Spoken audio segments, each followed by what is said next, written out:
Here's a throwback to when we upgraded our fireplace in summer of 2021. It was an old 70s style with a wood burning insert that just did not function. We ripped off the top 3 brick rows to lower the mantle to a more reasonable height and hauled that old insert to the backyard to get rid of it.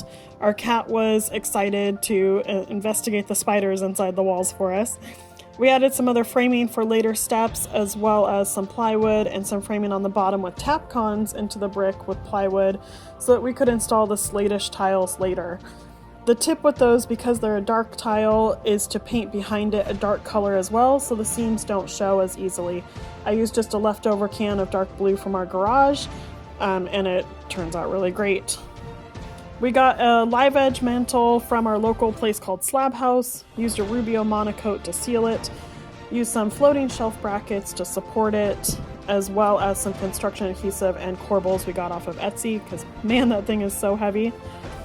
I continue to put the Slate-Ish product up from top to bottom. It's a faux slate, so it's really lightweight and really just takes normal construction adhesive to install.